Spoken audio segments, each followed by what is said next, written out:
Bonjour à tous et bienvenue dans ce nouvel épisode de Plein Phare, le podcast business 100% breton. Nous sommes Mathilde et Yann, deux entrepreneurs brestois dont l'objectif est de mettre en lumière la Bretagne et son dynamisme économique. Dans cet épisode, partez à la rencontre de Marion Le Goualer, cofondatrice d'Endro Cosmétiques. Créée en 2019, la jeune marque costa-armoricaine a pour objectif de bannir le plastique de votre salle de bain. C'est pourquoi elle propose des cosmétiques bio, vegan et zéro déchet dans des contenants en verre. Une entreprise éthique, engagée et bretonne, nous devions absolument vous la faire découvrir. Pour vous, Marion revient sur le succès fulgurant d'Endro Cosmétiques, qui fait déjà plusieurs millions d'euros de chiffre d'affaires, sur leur forte présence sur les réseaux sociaux et notamment sur Instagram où ils sont suivis par plus de 46 000 followers, et sur leur dernier gros coup marketing, fermer le site e-commerce pendant une semaine pour favoriser leurs revendeurs. On vous souhaite une très bonne écoute.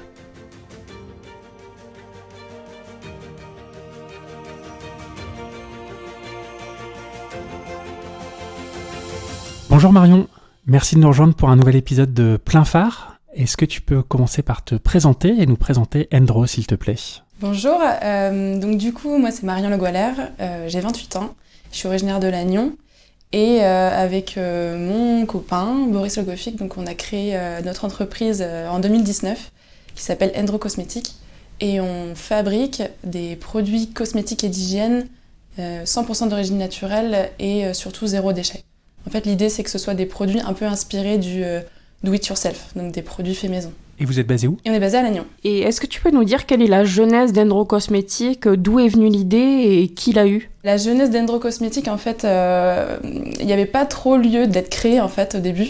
C'était vraiment juste un déodorant que j'ai fabriqué chez moi, parce que je commence à m'intéresser un petit peu à ce qu'il y avait dans mes produits cosmétiques et d'hygiène que j'utilisais tous les jours. Et notamment le déodorant, parce qu'en fait, j'en trouvais pas de vraiment efficace pour moi. Et notamment dans le bio, puisque je m'intéressais quand même plus au bio. Et du coup, je me suis dit, pourquoi pas tester des recettes qu'on peut retrouver sur Internet, avec des ingrédients qu'on peut retrouver dans la cuisine. Parce que j'ai pas de formation cosmétique, en fait, pure. Moi, j'étais architecte. Donc, je me suis dit, si potentiellement je peux le consommer, je peux l'utiliser sur mon corps. Et donc... Voilà, j'ai testé, j'ai fait des petits essais dans la cuisine et finalement, avec 4 ingrédients, donc créé un petit déodorant. Et puis, je l'ai testé sans forcément y croire au début. Et en fait, ça a été une vraie révélation. Donc, du coup, j'ai voulu le faire tester à des personnes autour de moi, ma famille, mes collègues de l'époque, qui ont été mes premiers cobayes. Et puis, en fait, ça a été pareil, un super essai pour eux. Donc, en fait, ils m'en redemandaient derrière, quoi. Le nom Endro, ça vient d'où ? Endro, en fait, ça veut dire nature en breton. Tout simplement. Voilà. Et du coup, c'est à force de recevoir des demandes pour ce déodorant que tu t'es dit, pourquoi pas en faire une entreprise ? Oui, et puis il y avait aussi... moi, j'aime beaucoup faire, fabriquer, tester des choses, en fait. Et puis, il y avait le côté bocal en verre, parce qu'en fait, déjà, je cherchais... Donc là, quand je dis... on était en 2018, c'était il n'y a pas si longtemps que ça non plus, mais je cherchais vraiment à réduire mes emballages plastiques, notamment dans la salle de bain, parce qu'en fait, c'est une toute petite pièce de la maison, mais c'est là qu'on se rend compte qu'on accumule un nombre de contenants en plastique impressionnant. Et du coup, le petit bocal en verre, ça avait aussi une résonance avec les bocaux qu'on peut trouver dans la cuisine, ma grand-mère qui nous a toujours confectionné des confitures, des conserves dans des bocaux en verre, et du coup, les personnes à qui j'avais fait tester, qui étaient hyper curieuses en fait et intéressées, mais qui pour autant n'avaient pas envie de le faire elles-mêmes à la maison. Oui. Donc voilà, c'était un peu... Bon Marion, tu peux m'en refaire un ? Vas-y, je te donne la recette si tu veux. Non, vas-y, refais-le moi pareil. Donc voilà, c'était un peu comme ça. Tu disais que tu étais architecte. Comment est-ce qu'on passe d'un statut comme ça, avec un emploi qui est quand même plutôt stable, à un statut d'entrepreneur, où là, du coup, quand on se lance, par essence, il n'y a plus rien de stable ? Au début, franchement, donc, on était déjà ensemble avec Boris. Donc lui, il avait... son activité à part, il a fait des études de commerce, donc il était déjà un peu plus dans l'idée de créer une entreprise autour de ça. Moi, pas du tout. J'étais architecte, mais j'avais pas non plus l'idée de me lancer à mon propre compte, voilà. Donc, je me suis dit, je vais continuer à être architecte, et puis à côté, on fera peut-être cette petite activité en parallèle, et on verra bien comment ça se passe ensuite. Et en fait, assez rapidement, je me suis aperçue que mon métier d'architecte ne me convenait plus, en tout cas de la façon dont je le faisais. Il y avait beaucoup de choses qui étaient assez contradictoires en fait, avec mes valeurs. Je ne m'y retrouvais pas forcément. Et du coup, je suis vite arrivée à un moment assez critique où je me suis posé la question de est-ce que j'ai vraiment envie de continuer à faire ça ? Je rentrais chez moi, c'est vrai que c'était un peu la déprime, quoi. Je me retrouvais plus dans faire des petits déos à la maison, tester des choses, me dire que j'étais vraiment utile à quelqu'un parce que, en fait, il attendait mes produits tout simplement. Enfin, c'était vraiment pas grand-chose en soi, mais c'était quand même important. Et du coup, j'ai pris la décision finalement de démissionner. Donc, j'avais un CDI, donc forcément, une certaine situation, on va dire, architecte, surtout que j'avais fait les études pour. Ouais. Donc, on se dit, voilà, la vie est toute tracée. Mais j'ai démissionné du coup, et puis on est rentré en Bretagne, parce qu'on était à Bordeaux à l'époque. Et donc, on est rentré en Bretagne pour démarrer l'activité. Donc, changement de vie total. Ouais. Et Boris t'a suivi dans l'aventure sans se poser de questions. Oui, en fait, c'est un peu lui qui a été initiateur du mouvement, on va dire. Parce que moi, pour me bouger, pour faire des choses, je me dis, ouais, allez, on peut faire quelque chose. Mais bon, de là à créer une entreprise... Et en fait, lui, donc, il était à l'école de commerce Kedge à Bordeaux. Et il y a une pépinière d'entreprise, en fait, dans l'école de commerce. Et du coup, il dit, il y a un appel à projet. Est-ce qu'on ne présenterait pas ton petit bocal avec le déodorant ? Ça a l'air de plaire. Peut-être qu'il y avait la mouvance un petit peu aussi du naturel, du zéro déchet. Ouais. Donc ça, il y avait une certaine logique à ça. Et puis il disait, on n'a rien à perdre. Enfin, on n'avait pas d'enfants, on n'avait pas de maison, on n'avait pas de... Voilà. Donc on y a été. Et puis en fait, il fallait remplir un formulaire en ligne. Et on avait jusqu'à minuit. Et je me souviens que j'ai rempli le truc, il était 23h30. Et je comprenais rien aux questions parce que c'était études de marché, les machins. Donc en fait, je disais, tu peux m'aider ? Enfin voilà, on a fait ensemble, donc c'était marrant, trouver le nom de la marque. C'était très, très flou encore tout ça. Mais finalement, le projet du coup a été retenu, on a pitché devant un jury, et puis c'est comme ça que ça a commencé, quoi. Donc il était quand même bien à l'initiative de la création de l'entreprise. Tu le disais tout à l'heure, dans la salle de bain, il y a du plastique partout, que ce soit les flacons de shampoing, de gel douche, le dentifrice, les lotions, le gel, etc. Comment est-ce qu'on peut essayer de convaincre les particuliers d'abandonner le plastique, ou en tout cas de le réduire, alors que la quasi-totalité de l'offre propose du plastique ? Le plastique, c'est vrai qu'on veut le bannir. Forcément, c'est un peu notre credo aussi. Après, ça a révolutionné beaucoup de choses aussi. C'est vrai qu'il y a un côté pratique, on peut le transporter facilement, c'est léger, ça casse pas. Donc en soi, il n'y a pas tout à jeter, j'ai envie de dire, dans le plastique. Mais par contre, le côté réutilisable, le côté rechargeable, il y a beaucoup de contenants finalement qui sont jetables. Voilà. C'est vraiment ça, moi, ce qui me gênait beaucoup. Et d'être dans une société comme ça, tiens, on prend, on jette. Et finalement on rachète, et puis qu'est-ce qu'on paye finalement dans le produit ? C'est vraiment, on paye l'emballage, quoi. Donc il y avait quelque chose d'assez dommage, je trouvais, dans ça. Et du coup, pour faciliter, je trouve, le passage au zéro déchet, parce que c'est sûr que c'est faire des efforts, c'est changer ses habitudes, s'appliquer le déodorant à la main sous l'aisselle, tout le monde n'était pas forcément hyper pour au début. Donc c'est trouver des petites méthodes pour se dire, ok, j'accepte de changer le contenant du produit que j'utilise tous les jours, mais par contre, je veux que l'efficacité soit là, je veux que la texture, la sensorialité soit là aussi. Donc en fait, nous, on s'attache vraiment aujourd'hui à recréer un petit peu des produits conventionnels, en tout cas dans la texture, dans l'odeur, voilà, mais avec une proposition, un bocal en verre, une application qui peut être différente. Donc je pense que pour passer facilement au zéro déchet, il faut quand même qu'on s'y retrouve dans l'utilisation du produit. Oui, parce qu'il y a souvent des a priori sur ce genre de produit, par exemple que les déodorants solides, ça réduit pas les odeurs, c'est pas aussi efficace qu'un déodorant conventionnel. Comment on lutte contre ces a priori ? Je pense que d'abord il faut être convaincu. Pour être convaincant, il faut être convaincu. Et du coup, pour le coup, c'était vraiment le cas. Donc c'est vrai que moi, j'avais aucun mal à vendre, entre guillemets, mon produit, vu que j'utilisais et j'utilise toujours aujourd'hui. Et pour moi, ça a vraiment changé quelque chose. Donc en fait, je me suis dit, voilà, les gens, ils perdent rien en soi à essayer ce produit, dans le sens où c'est complètement naturel. C'est des produits qu'on pourrait presque le manger, en fait, le déodorant. Donc en soi, voilà, il n'y a pas beaucoup de danger à ça. Et du coup, la meilleure façon de lutter contre ces a priori, c'est de le faire tester au plus grand nombre. Il n'y a que ça, il n'y a que le test, il n'y a que... Après, on peut toujours essayer de revendiquer telle action, de tel ingrédient, mais en fait, tant qu'il n'y a pas des avis de gens un peu lambda, de tout le monde, en fait, qui dit « moi aussi, j'étais hyper sceptique, et en fait, j'ai testé et c'est très efficace », Et ben voilà, ça c'est la meilleure réponse à quelqu'un en tout cas qui peut être sceptique aussi. Tu nous as parlé de ton déodorant, qui est un petit peu la genèse du projet. Est-ce que tu peux nous parler des gammes d'Endro ? Quels autres produits vous fabriquez, vous commercialisez et quels sont vos produits phares ? Oui, du coup, c'est vrai que je parle des déodorants parce que c'est les premiers produits. Donc on avait 4 déodorants pour commencer. Ensuite, l'idée, c'était vraiment de désencombrer la salle de bain du plastique. Donc un peu toucher aux essentiels de la salle de bain. Donc avec le dentifrice, donc on a une gamme de dentifrice aussi, qui sont dans des bocaux avec une texture pâte, comme je disais tout à l'heure, donc pour retrouver les sensations qu'on a avec un dentifrice classique. On a développé depuis des gammes un peu plus soins du corps avec des crèmes, des huiles, des gommages, même si c'est pas forcément des soins toujours essentiels en soi, mais qui font partie d'une routine beauté en fait. Et après on est aussi allé sur le capillaire, donc avec des shampoings solides, des après-shampoings solides, et aujourd'hui aussi une gamme solaire. Voilà, un petit peu. Donc on est arrivé à... aujourd'hui on doit être à 28 produits. Et en termes d'hygiène, ces produits-là, est-ce qu'on retrouve les mêmes caractéristiques que des produits, on va dire, plus industriels dans des contenants en plastique ? Je pense par exemple au dentifrice, qu'on nous vend dans des tubes en plastique où justement on nous vend le fait qu'on puisse pas re-rentrer le dentifrice quand il est sorti. Là, j'imagine que c'est pareil, c'est en bocal, donc à l'air libre quand tu l'ouvres.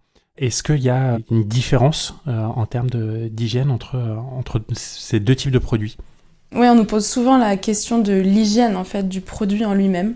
Et c'est vrai que, alors on a des produits autoconservés, comme le déodorant en fait, c'est une base huileuse, donc en fait qui nécessite pas forcément de conservateur.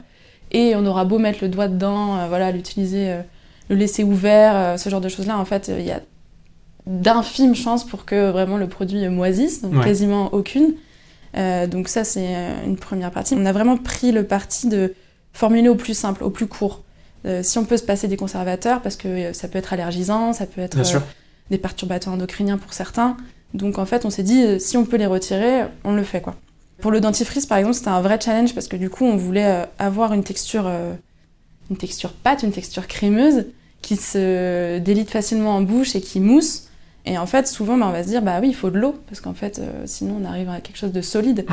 Et on voulait vraiment proposer quelque chose de différent du dentifrice solide, pur, sur lequel on vient frotter la brosse à dents, et aussi différent de la poudre, parce que pas toujours pratique. Ce qui peut être un frein pour les consommateurs qui sont habitués du coup, et on peut se dire, bah, en fait, le zéro déchet, oh là là, c'est une galère. Donc, en fait...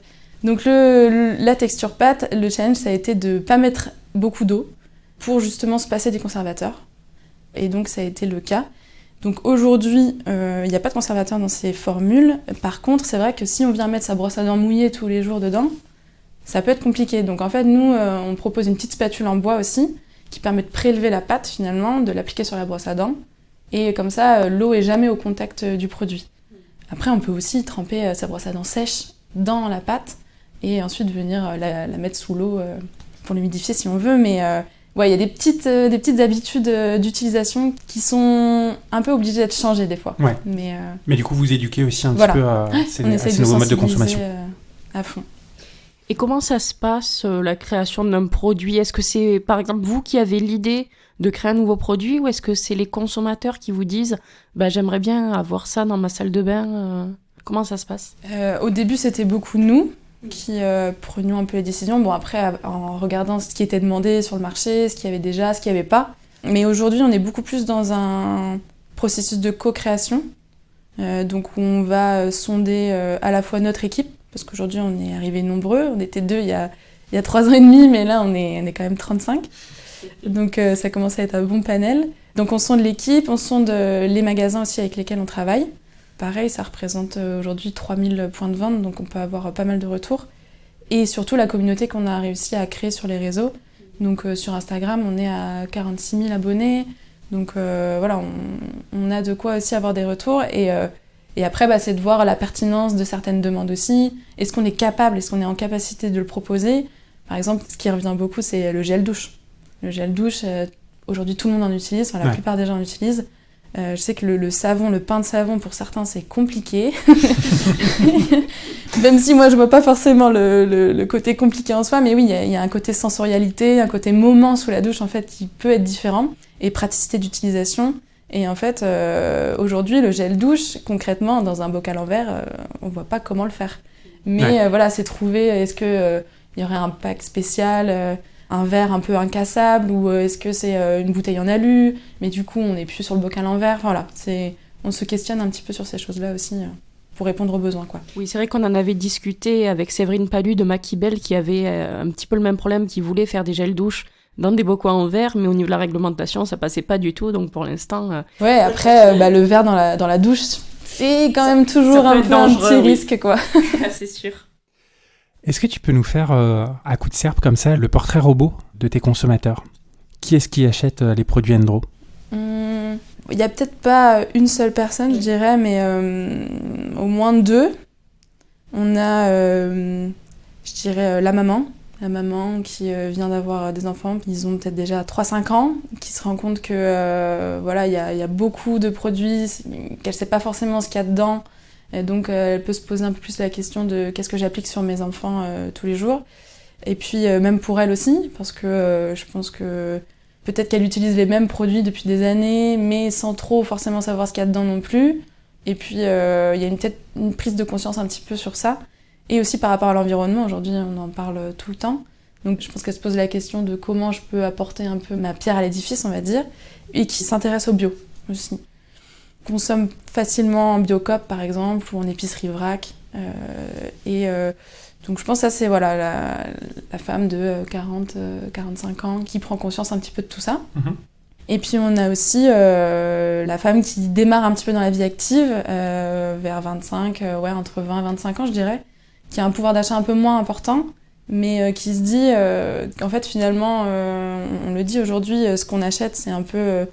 c'est pas un vote en quelque sorte, mais presque. Enfin, je décide finalement dans quoi je mets mon argent aussi, et d'avoir comme ça une sorte d'action sur le futur. Je pense que c'est ce que les gens recherchent aujourd'hui. Et du coup, qui achètent potentiellement nos produits aussi en épicerie vrac ou en pharmacie. Ça peut être ça aussi. Donc je dirais c'est ces 2 personnes-là. Et puis qui essayent toujours de convaincre un peu les autres aussi autour d'elles. Les amis, le copain. Enfin voilà, c'est... Ouais, oui, globalement, les jeunes sont de plus en plus intéressés par tout ce qui concerne l'écologie, le zéro déchet, et se dirigent peut-être de plus en plus vers les produits comme ceux d'Endro. C'est ça. Selon toi, quelles sont les raisons qui expliquent le succès fulgurant d'Endro ? Parce que ça fait seulement 3 ans que vous existez et vous réalisez plusieurs millions d'euros de chiffre d'affaires. C'est quoi les ingrédients du succès ? Le travail. C'est bien résumé. Non, le travail, mais bon, après... En fait, quand on évolue assez rapidement comme ça, c'est compliqué de savoir où faire les bons investissements. Est-ce que là, je recrute maintenant ? Qui ? Trouver des talents aussi, parce que forcément, on n'a pas toutes les... On faisait tout tous les 2 au début, mais l'idée, c'est quand même de s'entourer de gens qui savent mieux faire que soi. Mmh. Et puis, quand on est dans une petite ville comme Lannion, ça peut être un peu plus compliqué aussi. Mais je pense que de réussir à créer une bonne équipe qui investit aussi dans ce qu'elles font tous les jours, ça a participé forcément au développement de la marque. Et puis à réussir aussi à avoir une force quand même de vente avec les commerciaux notamment. Là-dessus, je tire mon chapeau à Boris parce que ouais, il est doué là-dedans. Et en fait, quand on est une petite marque, c'est vrai qu'on peut se dire on va faire que à l'échelle locale, rester local. Mais nous, on avait quand même un petit peu envie, je pense, et parce que peut-être un peu têtu aussi, et on a envie de montrer que ce produit-là est sympa et que c'est cool de l'adopter. Donc en fait, de le diffuser sur toute la France et puis de voir que ça fonctionne aussi bien en Corse qu'en Bretagne, ça fait toujours plaisir. Donc la force de vente et le rapport avec nos commerciaux et les points de vente, je pense que ça a beaucoup joué aussi au début. Tu disais que c'était compliqué d'attirer les talents à Lannion. Est-ce qu'il y a des arguments que vous utilisez pour convaincre peut-être les non-bretons de venir jusqu'au bout de la Bretagne pour travailler ? Le beurre de micelle. Ça, c'est le meilleur argument. Non, oui, c'est sûr que c'est beaucoup de gens locaux qu'on a chez nous, oui. Guingamp, beaucoup de Guingampais en fait. Beaucoup de Guingampais. Ils restent dans la région. Ouais, non, mais après, il y en a beaucoup qui reviennent aussi. Comme nous, finalement, on était partis. Moi, je me voyais pas du tout faire ma vie à Lannion au début. Et puis en fait, j'ai fait Rennes, puis Bordeaux. Et puis finalement, on revient parce qu'il y a aussi quand même une qualité de vie qui est assez incroyable. De pouvoir aller courir sur la côte le soir après le boulot, je pense qu'il n'y en a pas beaucoup qui peuvent le faire. Surtout avec la côte de granit rose, c'est juste voilà, incroyable. Et puis, ouais, je pense à un confort, qualité de vie. Après, on essaye aussi d'être une entreprise assez novatrice. On essaye d'intégrer de plus en plus les gens qui travaillent dans l'entreprise aussi pour prendre des décisions. Et je pense que ça, peut-être qu'on essaye de le montrer dès le début aussi, quoi. On apprend beaucoup par le faire chez nous. Et je pense qu'il y a des gens qui ont envie de ça aujourd'hui, qui n'ont plus forcément envie d'attendre qu'on leur dise quoi faire, mais de proposer, de tester des choses. Voilà. Et je pense que là-dessus, c'est un peu l'image qu'on véhicule aussi, nous. Et puis qui cherchent du sens dans leur travail aussi, peut-être. Ouais. Et Endro a quand même une certaine vision qui peut attirer les talents aussi. Oui, c'est sûr qu'aujourd'hui, on le voit, hein, tout le monde se questionne sur le sens de ce que je fais aujourd'hui. Alors c'est très dur, autant avant quand on était un peu tous polyvalents. Finalement, on faisait un peu de tout et voilà, on était moins dans la répétition d'une même tâche, quoi. Et aujourd'hui, c'est sûr que des postes comme en logistique, préparateur de commandes, ou être en laboratoire de production, pour certains ça peut être un peu moins glamour que les images qu'on véhicule, mais en soi c'est quand même des postes à responsabilité assez importante parce que ça va du début du produit jusqu'à l'envoi final, donc en fait ça a vraiment son impact chez nous, quoi.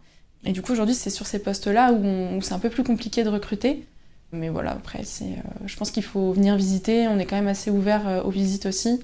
Pendant les entretiens, on favorise quand même des entretiens sur place pour vraiment voir les locaux, qu'on montre comment ça fonctionne. Mais c'est sûr qu'on a eu aussi des personnes qui venaient de Paris. Et, alors l'été, c'est sympa, la Bretagne, mais l'hiver, quand il pleut tout le temps et qu'on peut moins sortir que dans les grandes villes, ouais, des fois, ça l'a pas fait. Donc voilà. Alors qu'il pleut aussi à Paris. Ouais, c'est clair. Sur la commercialisation, donc vous vendez sur toute la France, l'international, vous y êtes aussi ? Oui, on a démarré.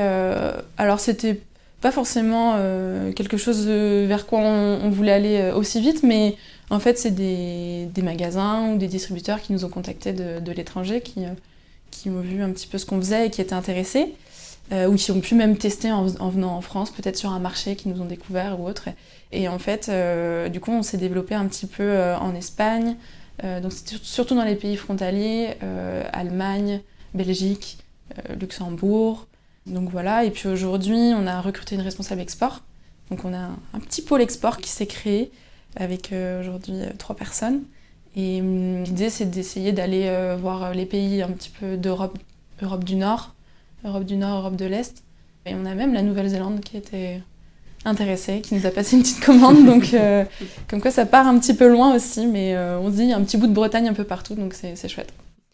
Et d'ailleurs, fin août, lors d'une visite, le ministre du Commerce extérieur, Olivier Becht, vous avez invité à un voyage d'affaires en Australie et que finalement vous avez décliné. Il y a une raison particulière à ce choix ? C'était une proposition très rapide qui nous a surpris d'une part. Enfin, au début, on ne savait pas trop quoi répondre en fait à cette proposition qui était faite pendant la visite, et en fait après oui c'est sûr qu'aller en Australie nous ça nous intéresse.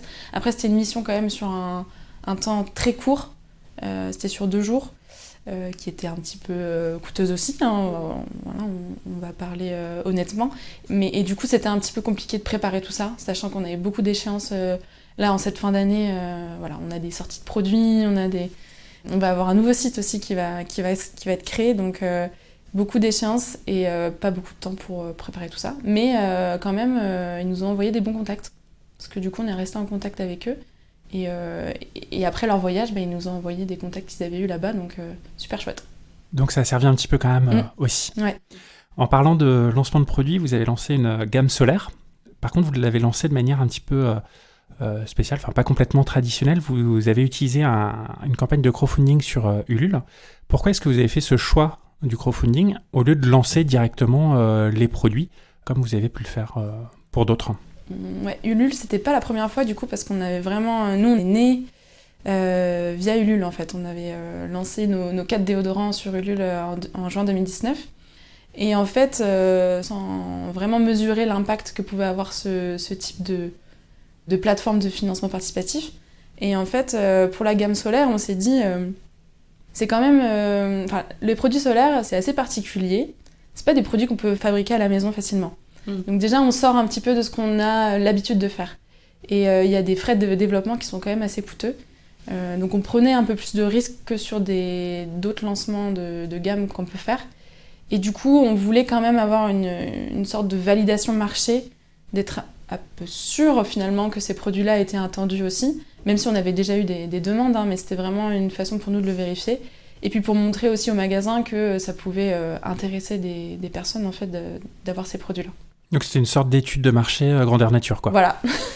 Mais vous l'avez eu la validation puisque ça a fait un carton et vous avez fait plus de 2000 précommandes. Oui. Donc ça a vachement bien marché. Ça a super bien marché et du coup on a eu des bons retours. Après c'est sûr que les produits solaires certifiés bio, c'est un petit peu plus blanc que la plupart des produits solaires sur le marché parce qu'on est contraint en tout cas d'utiliser certains filtres solaires et effectivement qui restent en surface de la peau. Nous c'était un choix. Après c'est sûr qu'au niveau esthétique ça peut freiner certaines personnes et on l'a compris donc on essaye de peut-être pas pour l'année prochaine mais pour l'année suivante parce que ça prend du temps de développement.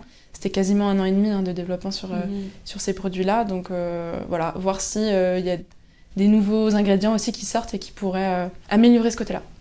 Vous vendez aussi sur Internet, donc vous avez un site e-commerce et en octobre vous avez pris une décision qui a été complètement dingue pour un vendeur e-commerce, c'était de fermer ce site pendant quelques jours pour laisser la primeur à vos revendeurs physiques. Alors, d'où est-ce qu'elle est venue cette idée et pourquoi vous avez fait ça ? Ça, c'est Boris et ses idées. Bravo Boris. Voilà. Non mais oui, il a souvent des idées un petit peu différentes, on va dire, d'essayer de faire des choses différemment et de sortir un peu des sentiers battus. Je pense que c'était une bonne idée, sachant qu'aujourd'hui, nos points de vente, donc pour rappel, c'est quand même eux qui nous ont fait connaître aussi sur tout le territoire français, on va dire, qui ont participé à la diffusion en tout cas de notre marque et de nos produits. Donc c'était pour nous une façon de leur rendre l'appareil en disant, voilà, aujourd'hui, les clients, ils peuvent plus passer commande sur le site, donc ils sont obligés de venir vous voir. Et vous avez la nouvelle gamme purifiante en otage, donc en fait, voilà, clairement, si les gens veulent la découvrir, ils viennent la découvrir en magasin. Et aussi parce qu'en fait, aujourd'hui, sur le e-commerce, il y a beaucoup d'acteurs, donc en fait, il faut être assez agressif au niveau des offres. Au début, on n'en faisait pas du tout, et on s'est rendu compte que finalement, on est obligé de le faire. C'est quelque chose qui est attendu, et puis on a démarré petit à petit, et en fait, on voit que maintenant, s'il n'y a pas d'offre, en fait, ça se ressent clairement sur le chiffre d'affaires. Et par contre, certaines offres, du coup, ont pu déstabiliser certains points de vente, parce que du coup, ils ne pouvaient pas se permettre de proposer la même chose, et on a vu que ça a eu des conséquences, en fait, et donc on voulait vraiment essayer de retrouver un peu l'équilibre, et de leur montrer que nous aussi, de notre côté, on était prêts à faire des efforts, quoi. Et à se remettre en question. Le site est resté fermé combien de temps ? Du coup, on a fermé le lundi, on a réouvert le vendredi midi. D'accord. Donc en soi, c'était sur une période assez courte, mais c'est vrai que du coup, on ne pouvait pas non plus se permettre trop de faire durer cette fermeture. Il y a eu des gens qui ont eu très peur, parce qu'on a envoyé une newsletter avec un objet assez... en disant « on arrête tout ». Donc du coup, il y en a qui disent « Ah, quoi, vous arrêtez ? Moi, j'ai pas de point de vente à côté, donc comment est-ce que je vais faire pour trouver les produits ? Si c'est comme ça, je vais trouver une autre marque. » Donc voilà, il y a eu un petit peu des menaces. Donc c'est radical. Donc en fait, on s'est dit « Bon, on va pas non plus mettre ces personnes dans une situation... Même on a eu un message qui m'a beaucoup touchée, en fait. Je me suis dit « Ah ouais, il y en a qui comptent vraiment sur nous, quoi. » C'était « Il me reste 3 jours de déodorant devant moi. Comment je vais faire si votre site n'est pas disponible parce que j'ai pas de point de vente à côté, quoi. » Et donc, on lui a envoyé des déodorants, du coup. Super, bon moyen de faire le buzz. Et est-ce que tu peux nous dire quels ont été les résultats de ce coup marketing maintenant que le site a rouvert et que vous avez pu faire le point sur l'atteinte des objectifs ? Les résultats... Après, pas tellement en termes de chiffres, mais c'est vrai qu'on a eu du coup pas mal de points de vente qui ont pu référencer la gamme. Ils ont été 160 à référencer la gamme purifiante, donc ça c'était une belle diffusion sur la France aussi. Et surtout au niveau communication, on a fait des vidéos qui les mettaient en avant avec des petites affichettes « Soutenez vos commerçants locaux ». Ça, ils ont beaucoup plu. Et on a eu des retours de certains points de vente qui ont dit que suite à ces publications, ils ont vu leur clientèle augmenter. Et des jeunes aussi, un peu plus jeunes, peut-être qu'ils nous ont vus sur les réseaux, sur TikTok, sur Instagram, et qui sont venus directement au point de vente chercher les produits. Donc je pense que ça a eu un impact auprès de la fréquentation, en tout cas de certains points de vente. Et on a eu des personnes aussi qui nous ont dit « Ah je savais pas qu'il y avait un point de vente à côté de chez moi. Je l'ai vu sur la carte, maintenant j'y penserai quand je passerai à côté. » quoi. Il me semble que c'est toi qui es en charge de la communication chez Endro. Ouais. Et du coup, en 2019, quelle était votre stratégie de communication et est-ce qu'elle a beaucoup évolué depuis ? Je suis très mauvaise pour parler de stratégie. Du coup, en fait, la stratégie, nous, c'est surtout d'être le plus visible possible parce qu'en fait, on est quand même une marque qui est facilement reproductible, copiable, on va dire, parce qu'un petit bocal en verre, tout le monde en a à la maison. Nos premiers concurrents, c'est la personne qui va faire chez elle à la maison. Donc il fallait qu'on soit visible rapidement. Et donc l'idée, c'était d'avoir une belle communauté, en tout cas sur Facebook, Instagram, pour montrer que ces produits-là avaient toute leur place sur les étagères des salles de bain en France. Et puis aujourd'hui, on essaye de développer plus TikTok. En fait, on s'adapte quand même pas mal aux nouveaux réseaux, aller chercher un petit peu plus les jeunes aussi. Même si ils n'ont pas toujours le budget pour acheter ces produits-là, mais ils vont en parler, ils sont un peu plus sensibles aussi aux questions environnementales, pour la santé aussi. On l'a vu après le Covid, les gens se sont quand même beaucoup questionnés sur les produits qu'ils consommaient, essayer de favoriser le local aussi. Donc la stratégie est toujours un petit peu la même en soi. On essaye de développer la communauté sur nos réseaux sociaux, de faire un petit peu des petites opérations un peu choc de temps en temps, mais de rester toujours une marque accessible. Donc on aura beau avoir de plus en plus de demandes, vraiment on met un point d'honneur à répondre à tous les commentaires, à vraiment accompagner le client dans les petites problématiques du quotidien, comme on disait comment est-ce que j'utilise ça, est-ce que je dois l'appliquer tous les jours, est-ce que ça convient à mon adolescent de 12 ans. Donc c'est vraiment ce côté-là, être pédagogue en fait, on essaye toujours de garder cette dimension-là. Tu disais que la communauté était hyper importante, vous avez quasiment 50 000 followers sur Insta. Est-ce que, de ton point de vue, une marque de cosmétiques aujourd'hui peut réussir sans être sur ses réseaux sociaux, sans communauté ? Ou en tout cas une marque dans le style d'Endro ? Non, je pense pas. C'est peut-être un peu triste, mais non, c'est vrai. On est quelque part obligé. Maintenant, pour vendre des produits, il faut des avis aussi. S'il n'y a pas d'avis, les personnes ont beaucoup plus de mal à tester. Donc on essaye de récolter au maximum d'avis sur les produits, qu'ils soient bons, mauvais. Pareil, quand ils sont mauvais, on essaye de comprendre pourquoi. Est-ce que la personne l'a bien utilisé ? Est-ce qu'elle a compris vraiment dès le début à quoi s'attendre avec ce produit-là ? Est-ce que c'est trop différent de ce qu'il avait l'habitude d'utiliser aussi ? Des fois, c'est ça. Donc, et puis à quel point est-ce qu'on peut améliorer nous, parce qu'on du coup on a toute la formulation aussi en interne, donc on est capable de retravailler certains produits s'il y a vraiment des problèmes. Mais aujourd'hui, sans réseau, c'est compliqué. Après, il faut s'exposer sans trop s'exposer non plus. On n'est pas à l'abri du bad buzz. Aujourd'hui, il y a des pages comme Balance ta startup. Il y a beaucoup de choses qui peuvent faire du mal à des petites marques, donc il faut vraiment maîtriser sa communication. Et du coup, c'est hyper important de se blinder au niveau personnel aussi, parce qu'on peut vite se sentir attaqué. On a eu des très mauvais commentaires, des personnes très énervées au téléphone, par mail. Donc non, nous, on essaye vraiment faut se justifier. En fait, tout doit être expliqué aujourd'hui.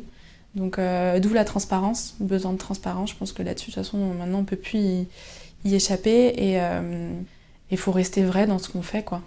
Je pense que c'est ce qu'il faut faire. Et puis l'avantage sur les réseaux sociaux, c'est qu'après on peut avoir une communauté qui défend les produits, et le bouche à oreille est très vite important sur les réseaux sociaux. Les réseaux sociaux, c'est l'ancien bouche à oreille. C'est ça. De toute façon, et c'est ce qui permet de développer une marque. Donc hyper important. Vous publiez de plus en plus de vidéos sur Instagram, vous avez un compte TikTok depuis 2021, vous avez aussi une chaîne YouTube. Est-ce que la vidéo, c'est le contenu qui vous apporte le plus d'engagement ? Justement, on est en train un peu de se réinterroger sur... on voit que sur Instagram, ça s'essouffle un peu. Même si on a un feed qui est quali, avec des photos qui sont quand même beaucoup plus pro que ce que je pouvais faire avant, parce qu'on a Kelly en interne qui est photographe aussi à côté, donc forcément c'est plus agréable à regarder. Et le côté humain aussi, on voit dès que c'est des images, des photos, des vidéos où il y a de l'humain, tout de suite il y a un engagement qui est plus fort. Donc je pense que les gens ont envie de connaître qui se cache derrière les produits qu'ils ont chez eux au quotidien, comment c'est fabriqué, pour être sûr que ce soit fait dans les règles de l'art, on va dire. Et puis se sentir un petit peu partie prenante de l'histoire, quoi. Mais il y a aussi LinkedIn. Et LinkedIn, on met pas forcément de vidéos. Mais Boris est très... Il publie tous les jours quasiment. ouais, il développe son personal branding à fond. Et on voit que LinkedIn, c'est aussi quand même une source... Alors peut-être plus au niveau rapporteur d'affaires, entre guillemets, au niveau B2B. Mais c'est pas mal aussi en termes de visibilité. Vous avez un budget pub sur les réseaux sociaux qui est assez important. On parle de plusieurs dizaines de milliers d'euros. On est à peu près à 20 000 euros par mois, c'est toujours ça ? Ouais, on est autour de ça. Parce que c'est pareil. En fait, on parlait tout à l'heure des réseaux sociaux. Est-ce qu'une marque peut vivre sans réseaux sociaux ? Non. Mais sans pub aussi, c'est compliqué. Quand on a un site e-commerce, ou alors il faut avoir un très bon référencement naturel. Il faut avoir des influenceuses qui parlent de vous tout le temps pour qu'en fait, on connaisse votre marque. Donc la pub, oui, aujourd'hui, c'est un gros budget chez nous. Mais on essaye toujours de garder une certaine rentabilité. On ne peut pas se permettre de lâcher comme ça de l'argent. Donc en fait, toutes les semaines, on a un point aussi pour vérifier qu'on respecte bien certains ratios, certains rapports en fait. Et du coup, ça nous permet comme ça de rester quand même assez cohérent, en tout cas entre dépenses et ce qu'on a en retour, quoi. Et justement, est-ce que tu aurais quelques petits tips à nous donner pour réussir ces campagnes de promotion sur les réseaux sociaux ? Pareil, là, il faut aller chercher des gens qui savent le faire. Nous, on ne le fait pas tout seul en interne, on a une agence, en fait, c'est 2 anciens copains de Kedge, de Boris, qui se sont lancés à leur compte et en fait, qui nous accompagnent depuis le début aussi là-dessus, qui vont créer les campagnes, aller tester différents intérêts pour cibler différentes personnes. Et par contre aussi, ce qui est important, c'est aujourd'hui, on est dans un monde où on scrolle à fond, et qu'est-ce qui va faire que la personne s'arrête ? Et en fait, nous, on teste, on peut avoir une vidéo, mais on va avoir 15 déclinaisons, quoi. Et peut-être dans ces 15 déclinaisons, c'est les 3 premières secondes qui changent seulement. Mais c'est toujours de trouver qu'est-ce qui va faire que la personne va s'arrêter, en fait. Et ça, c'est hyper dur de le savoir, parce que même aujourd'hui, quand on regarde TikTok, pourquoi est-ce que les gens regardent telle vidéo, quoi ? Vraiment, des fois, moi, je suis assez décontenancée, parce que je comprends pas. Je le dis, je comprends pas. Et on a vu un jeune l'autre jour qui est venu visiter notre entreprise. Il a, je sais plus combien d'abonnés sur TikTok. Un truc de fou. Et on a regardé ses vidéos. Et franchement, je comprends pas. C'est des personnes qui parlent et en même temps, il y a une image. Donc, on reste focalisé sur l'image, mais en même temps, on écoute ce que l'autre dit. Et en fait, on se rend compte qu'il faut être toujours dans un espèce de mouvement permanent, toujours que le cerveau soit sollicité, que l'oreille en même temps. Enfin, c'est énorme. D'où l'utilité de se faire accompagner par des professionnels qui, eux, ont bien les codes. C'est ça. Et puis, eux, ils voient aussi ce qui se font chez d'autres marques. Donc, potentiellement, ils peuvent dire, voilà, ça fonctionne chez quelqu'un. Essayez de reproduire à peu près la même chose. Toujours avec votre identité, mais voilà, concrètement, telle image, peut-être c'est une image de joue avec des boutons. Et puis, ça c'est un truc un petit peu choc. C'est pas forcément hyper joli à regarder, mais en fait, la personne s'identifie à ce problème et du coup, va potentiellement regarder votre vidéo, quoi. En 2022, vous avez inauguré votre laboratoire Calon, donc qui veut dire cœur en breton, c'est ça ? Ouais, force, courage, cœur. Je crois que c'est lié au cœur, donc en fait, courage, c'est un peu lié, mais ouais. Et du coup, alors, c'est dit juste Calonne en breton, mais c'est pas grave. Un peu comme Endro, on avait dit, il y a beaucoup de personnes qui prononcent Andro, mais à la bretonne, on aime bien faire ça. Donc, ouais, le laboratoire Calonne, c'était pour faire, en fait, proposer à des marques qui veulent se lancer, mais qui n'ont pas forcément l'outil de fabrication, les personnes dans le réglementaire pour pouvoir bien suivre les dossiers, tout ça, finalement de fabriquer pour eux, mais avec les mêmes exigences, en gros, qu'on a avec notre marque Endro. C'est-à-dire qu'on va essayer de formuler... on va pas forcément faire du bio, ça dépend du client, mais en tout cas, faire au maximum de naturalité sur les formules, rester dans des formules assez simples, Et puis surtout, on conditionnera jamais dans des flacons en plastique. Donc s'il y a des demandes particulières, parce qu'il y en a certains qui ne peuvent pas faire autrement, en fait, on va rediriger vers un autre laboratoire qui le fait, quoi. Donc le zéro déchet, ça reste un critère de choix essentiel.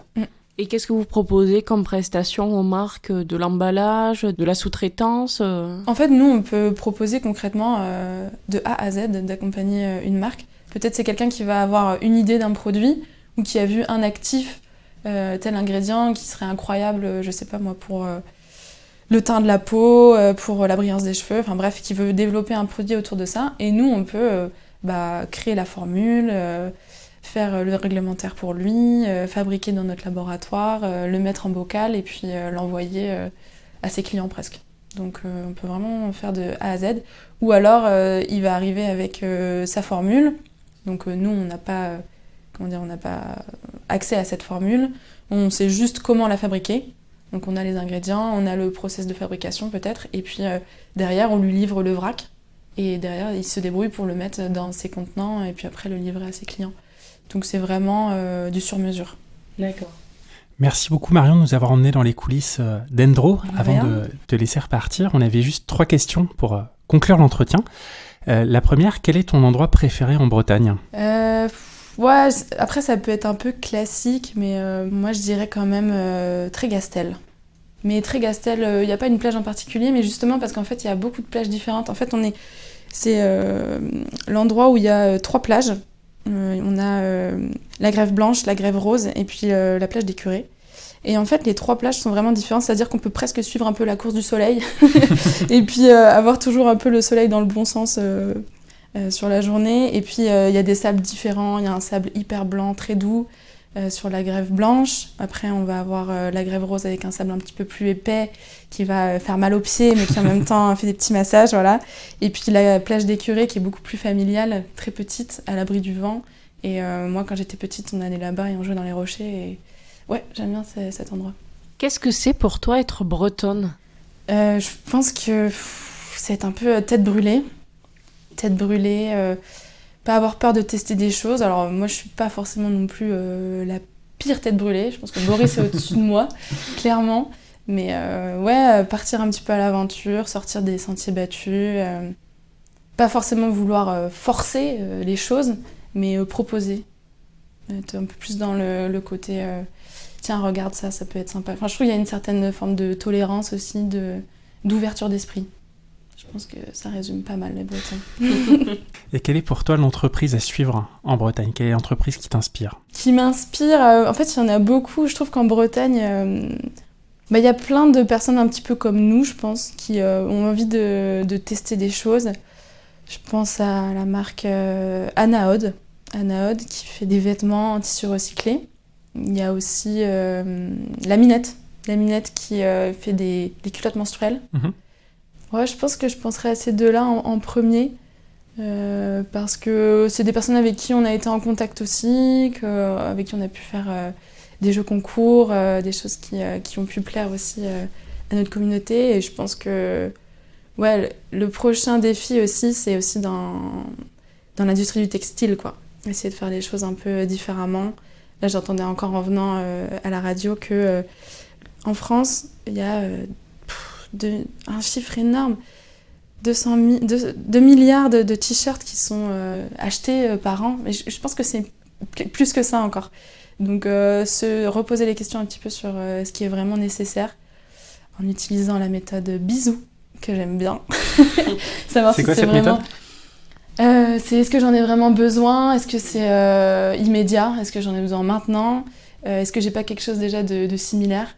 Est-ce que c'est... Le O, j'ai oublié. Enfin voilà, c'est juste une méthode assez simple, mais qui permet de se dire... le U, voilà, de utile, qui permet de se poser les questions un petit peu avant d'avoir... on peut avoir un coup de cœur, mais de se dire, bon, ok, est-ce que vraiment... Est-ce que ça va me servir ? Voilà, est-ce que c'est nécessaire ? Merci beaucoup d'avoir pris le temps de répondre à toutes nos questions sur Endro. Est-ce que tu peux nous rappeler l'adresse du site web et les réseaux sociaux sur lesquels est présent Endro ? Du coup, notre site internet, donc, c'est endro-cosmétique.com, donc cosmétique au pluriel. et en français. Et ensuite, vous pouvez nous suivre du coup sur Instagram, donc c'est pareil, c'est _cosmétique. Et sinon sur Facebook aussi et TikTok. Et LinkedIn, n'hésitez pas à suivre les publications de Boris, qui On est le pas suivra. mal influent. Ces petits coups de gueule du lundi matin. Super, merci beaucoup Marion, on remettra tous les liens dans les notes du podcast. Un grand merci d'avoir fait partie de l'aventure Plein Phare. Merci à vous. À bientôt.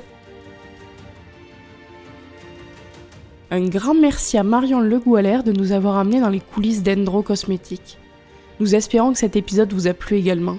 Si vous souhaitez continuer cet échange avec Marion, vous pouvez retrouver les liens de son site et de ses réseaux sociaux dans les notes du podcast.